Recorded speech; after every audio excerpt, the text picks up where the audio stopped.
Hello and welcome back to another episode of a Cozy Christmas podcast. My name is Art, and you all will not believe who I have on the podcast today.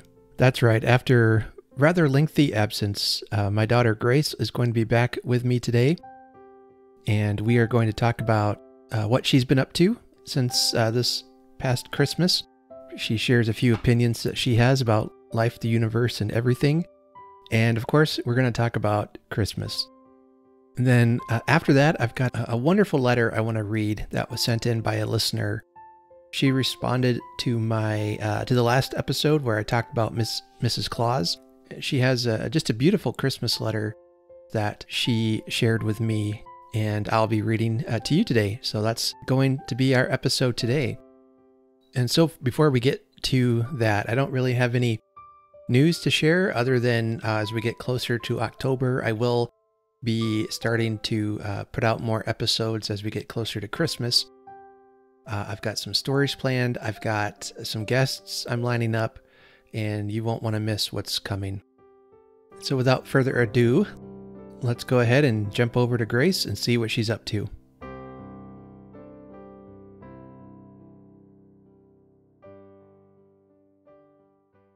Gracie is back. I'm back. Well, it's been a few weeks since you've been on last. It's been like a year. And it's been a year. Okay. It's been since like last summer, and it is now August of 2023. Sure you weren't on at Christmas time? I don't remember being on at Christmas time, but Oh. I mean, I might have been. I think Okay. we made episodes, but you never actually released them. No, we did. Because I I did. made stuff for your book podcast, but you never released that. Mm-hmm. No, you didn't. I did too. No, you did not. You literally told me you didn't. No, but I did. I got something from you on my All right, whatever. book podcast. All right. Well, today it is a sweltering hot September day, But it is September, so it's officially fall. but nobody has told the weather that. So we're experiencing record high temperatures this week. It is currently Like 87 degrees, but it Yeah. feels like 89. Okay, What that's is- not too bad. But last week it felt like 115. So, fellow Arizonians, we feel you. I'm Yeah. sorry. Yeah. At least ours was a moist heat. That kind of honestly didn't help at all. It made it hotter. So, Yeah. humidity just makes it worse. It's like when you open the dryer when the clothes aren't dry yet and it's hot, And wet. wet air just blowing right in your face. It's terrible. Okay. Sorry. Continue. Anyway, in spite of the heat, I've got some pumpkin spice coffee in my mug. Yeah, I don't know how he's drinking hot coffee. I have a nice glass of ice water that I already finished. I just got back from school. In case anybody cared, but Nobody does. yeah, I doubt it. In case anyone was curious, I'm now in 9th grade, so good old high school. Oh, high school. How is high school different from middle school? Well, there are many senses that they're different. There are some definite similarities, but there's also plenty of differences. And as far as there's maybe one thing I miss about middle school, and the rest I will not miss at all. I do like how we are spread out into way more space. In high school, my classes are kind of all over the building, whereas middle school we were constricted to one little tiny wing. So all the lockers were in one hallway, and everyone was crowded and shoving each other out of the way to get into their locker and get their things. And of course, with middle school is all the middle school drama. And not like that doesn't happen in high school, but it's kind of different. And a lot of the teachers I struggled with in junior high, and honestly, I know it's only been a week or two. Well, it's been a week and a half of school, but my teachers have all been really great, to be honest, which is such a breath of fresh air. And the school itself is difficult, I would say, but it's school, it's not going to be all fun and games and stuff. And I do like all the new experiences that come with high school. I'm more of the Like boys and well, hand holding no. and kissing. That's not really that's not my focus at the moment. Oh, that's good. I mean, there are boys I like, but we won't talk about that. They don't even go to my school, so, you know, that's a different thing. That's best. I am more into, like, the arts and the music side of things rather than sports. I try to be active at least once a month, but, but, you know, it's just, like, I do want to keep my body in good physical shape. I'm just, like, not into athletics like some people are, but I sometimes enjoy watching them or hanging out at football games or something. I'm usually at most home games anyway because I'm in the marching band. So, and I got fitted for my uniform today, so that was great fun. By great fun, I mean it was absolutely awful. I probably tried on 87 different pairs of pants because, you know, clothes are different. Everybody's different, so it's hard to find things that will fit you perfectly when it was made for someone else, you know? Because if we could, and unless we needed it, like custom made, we used old ones because it's like saves money and stuff for the school. So yeah, it's been really good. It's probably going to get harder, but play auditions are coming up for the play. It's called Cooking Can Be Murder. There's lots of roles. Everyone will get a chance to like say a few lines at least. I feel like it's going to be pretty fun, so. Excellent. Is it a Christmas one like last year? No, unfortunately, because last year we did Elf. I was actually in that because they allowed some junior hires to come in. I think that might have been actually the last time I was on the episode was we talked about that. I remember. Now that I think about it. But that was fun, and I do like doing things for the school because like the arts and the band and stuff and choir and that kind of thing at my school are kind of a rare commodity.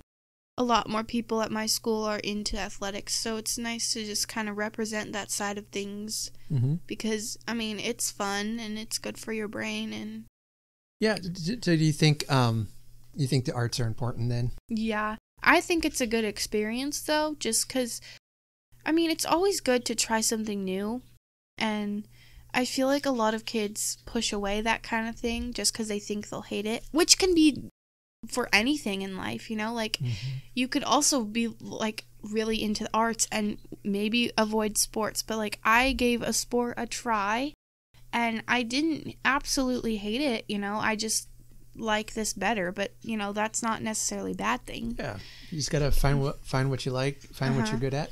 Yeah. And or you're not good at and you just do it anyway, you know.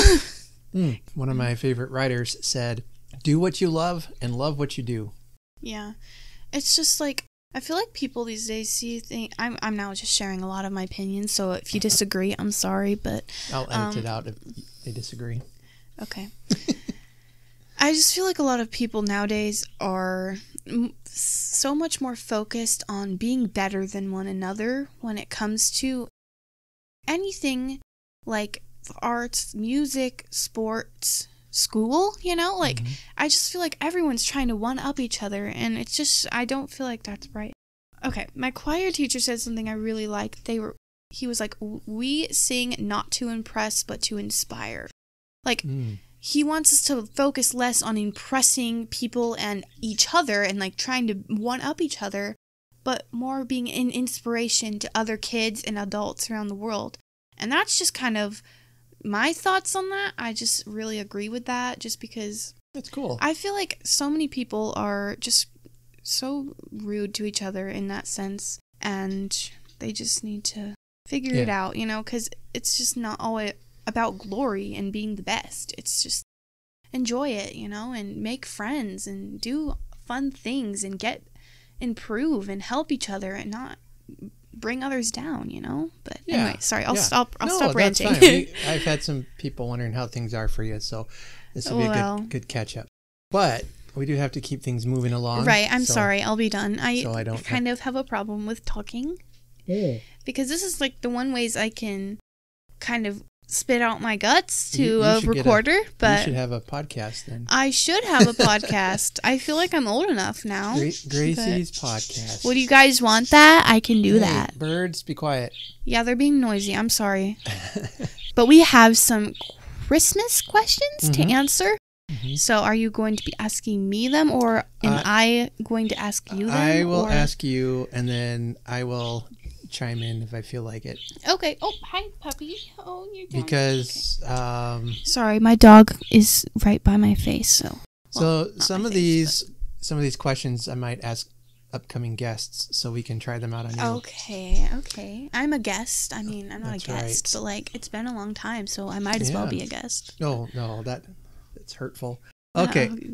All right, here we go. Now, I know I've asked you a lot of questions before, so I'll try not to pick ones we've asked before. Honestly, I probably won't even remember them. I have not the best long-term memory. That's okay. I'm sure everyone has my podcast on a constant loop and have totally all my episodes memorized. They can probably quote infamous lines from your podcast, quote them word for word. I have a podcast that I adore that I've listened to so many times, and I've been listening to the sequel, but they're like, the producers are taking a break, but I literally, while I'm waiting, I've just been re-listening over and over again. I can literally quote straight up lines, like, from a lot of the episodes. That's how much I listen to it. Speaking of infamous lines from the show, who could forget Connor the reindeer?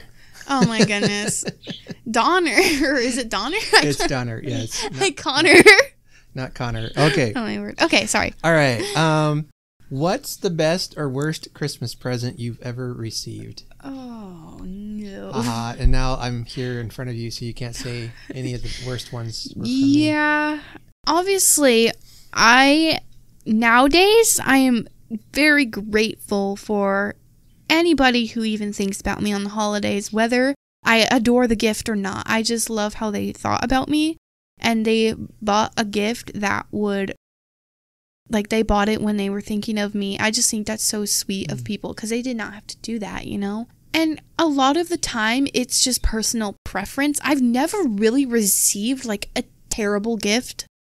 I have received gifts that maybe I didn't, like, love, but they weren't, like, a bad gift. Like, I've gotten things that I just wasn't personally into, like puzzles. Like, I got a bunch of puzzles once, and I was just, like, not into puzzles. But, like, that doesn't mean it's a bad gift. Like, a puzzle is a great gift. It was just more, like, personal preference, you know? Best gift? Dang. This wasn't my Christmas. This was my birthday. That counts. Birthdays are your own personal Christmas. That's what I've decided. I was really appreciative when... I know this is probably very common with teenagers, but I was very appreciative when I got a phone.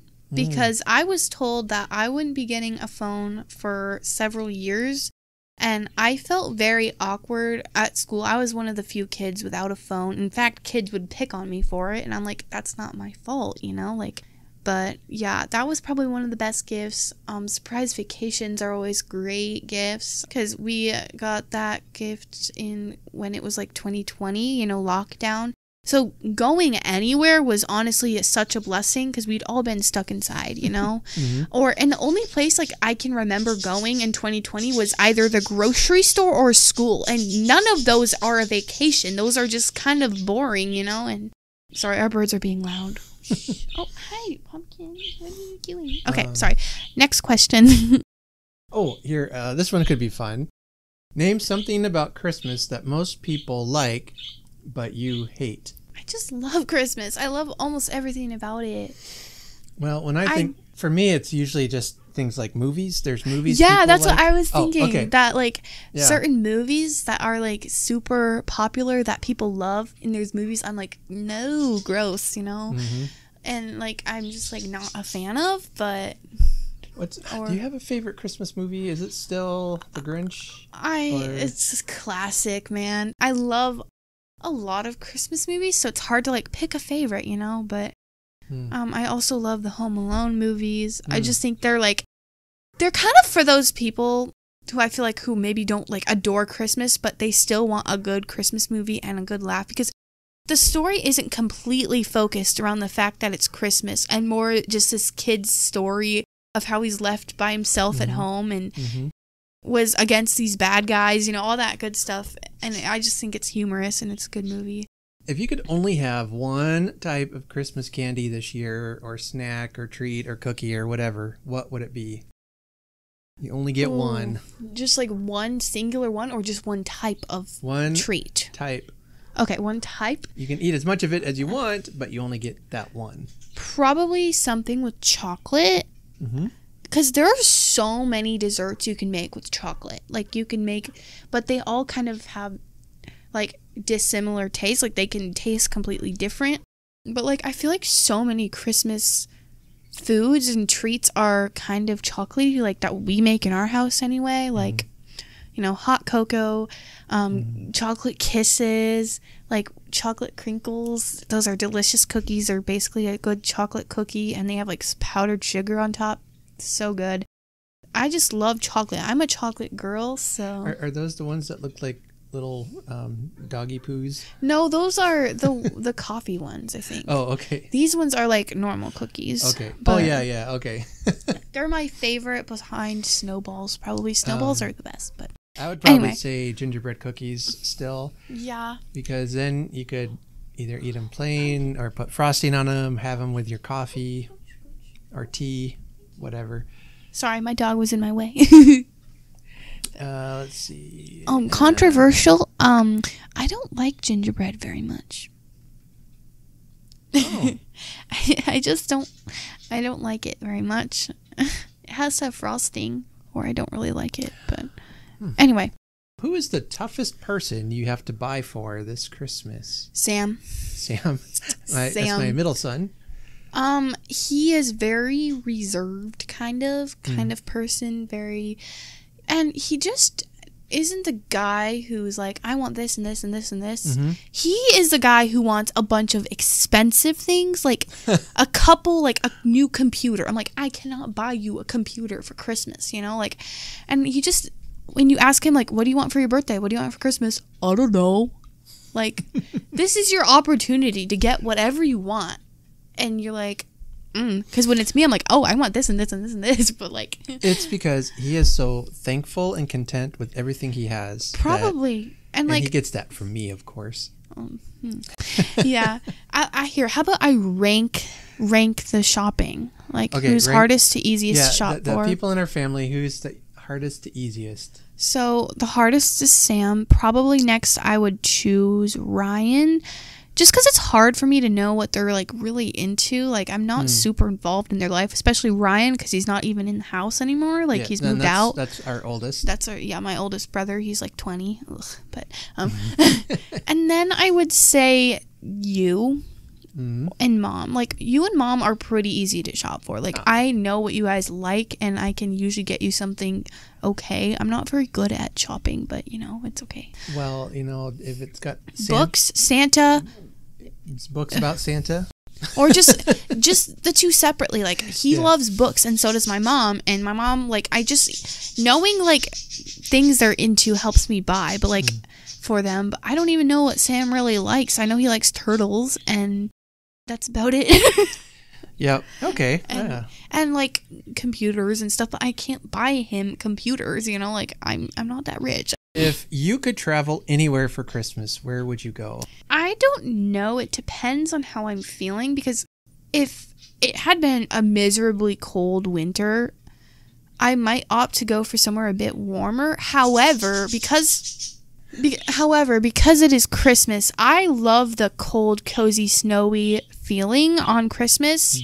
So if we're talking like dream place to go, just somewhere pretty with mountains and snow and cozy vibes and just fun things to do for the holidays. But if we're talking like warmer, maybe just somewhere with a beach. I like beaches, but not maybe for Christmas. That's maybe like later after Christmas when you're in the Christmas blues. That would be a fun time to go somewhere warm for a while, because like after Christmas I get so sick of winter. Like I want it to be winter for Christmas, and I'm like, okay, we can be spring now in January. Like I don't want winter anymore. I want spring. But or I would go somewhere with family, because I haven't seen my distant family in a long time. So that would be fun to do, like your family reunion.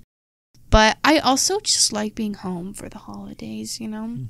And there's no place like home for the holidays. Okay, that's sorry. all we can sing, or have to pay for it. Okay. Yeah, copyright. Oh no. We're going to get banned. Okay, anyway. But yeah, that's my answer. I just like being at home. Like it. Would you rather build a snowman, go sledding, have a snowball fight, or stay inside drinking hot cocoa? Sledding. I love sledding. It's so much fun. I like sled races. I like sledding down super steep hills. I like sledding over bumps and going flying into the snow. I just like feel like it's hard for me to get hurt when there's a bunch of snow everywhere, unless it's like that rock hard snow that hurts. But if it's the soft powdery snow that's like really good for sledding, you just go zoom in, and then if you fly off, you land in like a pillow, because it's just. But if it's like that icy snow, I feel like almost that's better because it's more slippery, but like for landing it's not as comfortable. But yeah. And then I love staying in, eating hot cocoa. Eating hot cocoa? Or drinking hot cocoa. It's been a long day. I had a show choir meeting at 7:15 this morning at school, and that was very unnecessary. It took like 15 minutes, so I was there for an hour with nothing to do, so I just got fitted for my band uniform, like I already yacked about like 20 minutes ago. But I am not a big fan of snowball fights. I just, they hurt, and then once the snowball explodes, you just spew snow all over you. It's freezing cold. It goes down your shirt, down your back. And building a snowman, it's fun, but I just would rather do the other things more. But yeah, that's all. We haven't had good snowman snow here in a long time. Yeah. Our seasons are so just irregular and messed up. But I would, well, when I was younger, I would have said sledding, but now that you're old and your back is whacked. I turned 45 this year, so now I'm old. I'd rather just stay inside and drink cocoa and read a book. Or watch a Christmas movie. What Christmas movies do we need to see this year? All of the classics, like Grinch, Elf. Now, when you say Grinch, which version are you talking about? Both. Because there's 3. There's 3? Oh, yeah, like the very old one. The old one, yeah. I'm not a fan of the super old one. I don't know. I mean, it's all right. Hot take alert. I'm sorry. I'm sorry. Don't come at me. No, I mean, I like it. I'm just I don't know. I wasn't around when that came out. Back in my day, we only had the Grinch to watch. I think it's great for Snoopy the people. And shut up. It's my turn. Okay. I think it's great for the people who were born in that era because it's like really memorable and yes, nostalgic. It sure was. Stop. It's very memorable and nostalgic. But I don't know. I've watched it and I like it, but I like the other 2 more. I like the Jim Carrey one for a good laugh, and he's just kind of just humorous, he's crazy, and sarcastic, right, and very quotable. Not me, I got my Grinch voice. No, okay, that was sucked, but yeah, that's it. I'm not going. The new one, I like the fact that he already seems much more just calm and kind of sweet and kind of like where in the Jim Carrey one, he kind of knows how much he hates people and like how much he hates Christmas. But I feel like in the new one, he wants to hate it, but deep down he knows he doesn't. And deep down he knows he doesn't. Like right from the start, I got that vibe. Like he was almost forcing it away, but he almost wanted to take some of it in too. Yeah. Like, and he was just like the way he treated all the kids. Like Cindy Lou Who traps him, and he's just so nice and sweet to her. Whereas in the Jim Carrey, he was just he's kind of mean, but a little more mean in the first one. But yeah. I like them both for very different reasons, and I know a lot of people aren't a huge fan of the newer one, but I like it, so. So what's one thing that you are going to try to be grateful for this holiday season? Just whatever I end up getting for Christmas, being with family. What? It's just like sometimes you don't get things you really wanted, and it can be, I'm just going to say it for anyone who's like attacks me, but it can be hard for any kid when they really wanted something and they don't get it. Even teenagers, it can be hard for them too. But I mean, it's still like I still got gifts at least, and there's kids who don't get anything for Christmas, or they don't even have a family to spend Christmas with, or and just shut up. This is a very emotional moment, but like sometimes we get caught up in ourselves and what we wanted and we don't think about how lucky we have it, Like there's kids who are alone and they don't get any toys or anything fun. They're just alone the holiday, or the elderly, that's a big thing that isn't talked about much anymore. Like a lot of the elderly spend holidays all alone with nobody thinking of them. And just someone thinking of them makes their day. I saw a video of a man who, this was Valentine's Day related, I'm sorry, but for Valentine's Day, he just brought flowers to the senior home. Like, he just brought them a bouquet of flowers and told them Happy Valentine's Day, and there were like tears. Like, that's how happy that can make somebody, because just someone thought of them. And it breaks my heart that anyone would have to spend Christmas alone, you know? Well, sorry, that was really depressing. No, it's sweet. It's sweet. So, I guess we should, if somebody has people like that, they know, what can we do to help them have a maybe more cheerful Christmas or holiday? If you know them personally and you know they're alone, go spend time with them.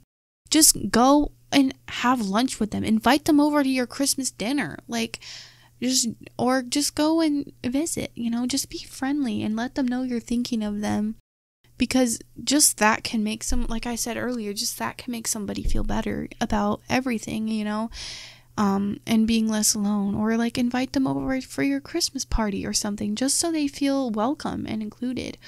Or if you have like a senior home and you know people are going to be alone, just go and, I don't know, just do something. Bring them cookies, bring them Christmas cheer, sing them some carols.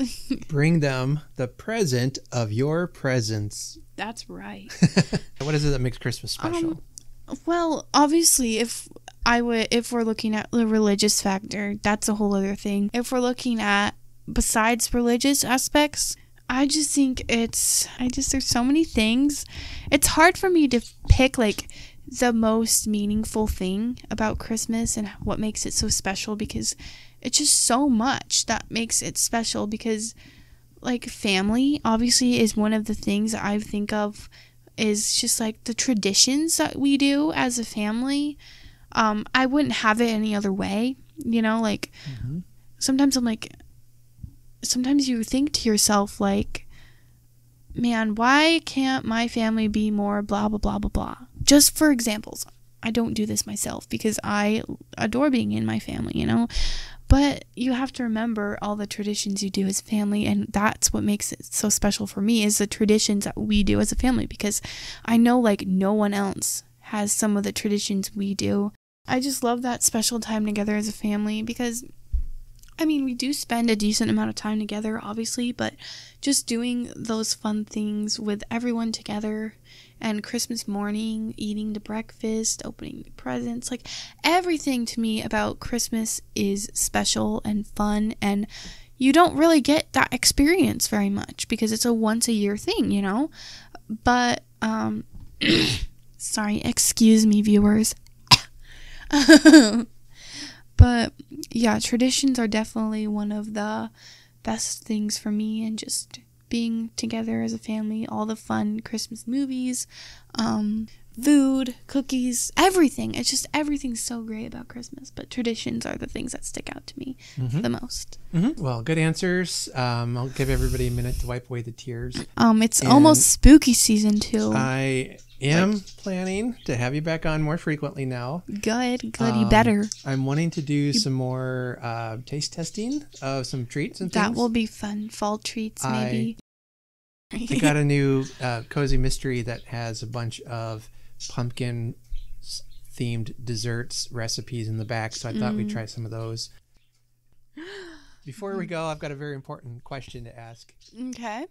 What is the wettest kind of animal in Santa's workshop? A snowman. No.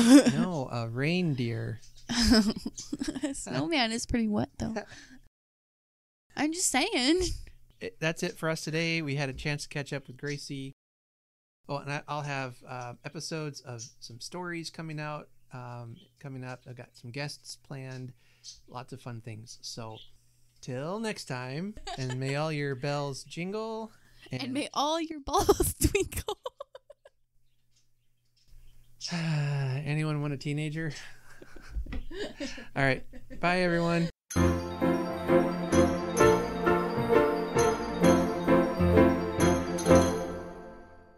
One of our listeners named Shelley wrote in, and she said this: This is something I wrote recently as I began to let my Mrs. Christmas out. I didn't plan it or think about it too much, and along the way it turned into a letter to my children. And she calls it Christmas Keeper.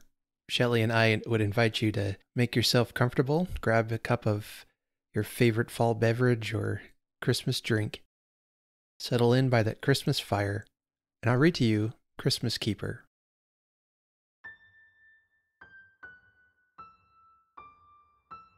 I am the family's Christmas keeper. This role was not elected by them, but by my heart.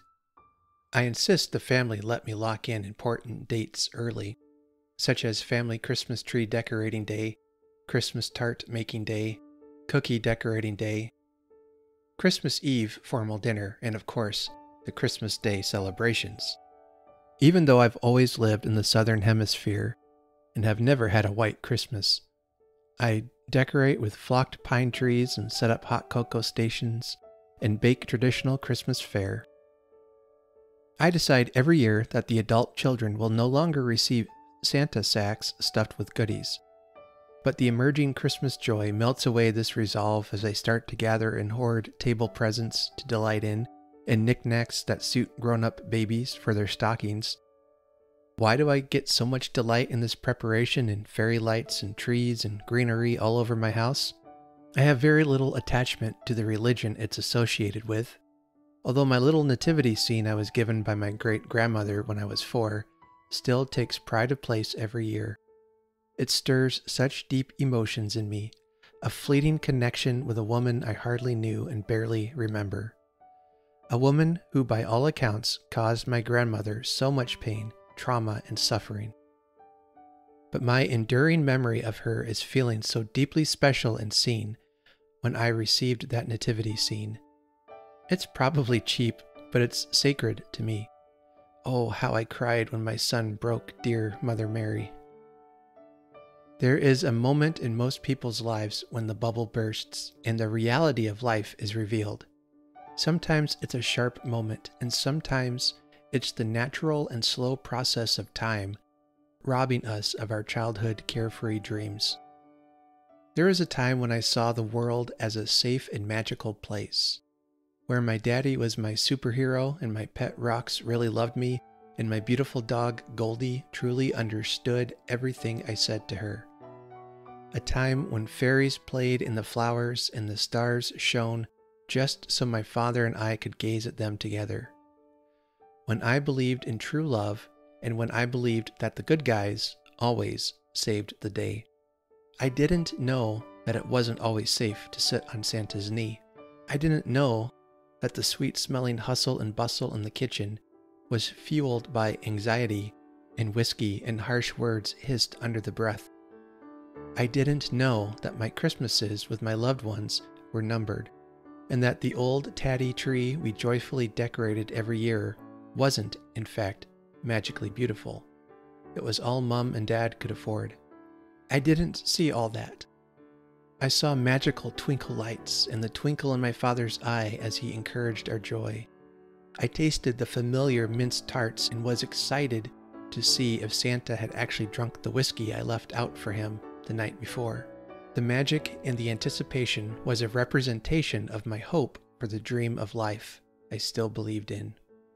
And in both the sharp kind of way and the slower realization kind of way, the reality of life came upon me. Like the Holy Spirit came upon Mary to impart the growing child of God, reality came to me against my will, and it grew inside me. Trauma, alcoholism, death, and the absence of God drained the magic and joy from my life. But then, there is Christmas. I guess it could be a bitter reminder, like lemon juice on a wound, of the disappointment of reality. But it settled differently in me. For all the melancholy that my mind naturally drifts towards, Christmas seems to give my heart the permission to remember the childish joy and hope of magic, love, and dreams that once came naturally to me.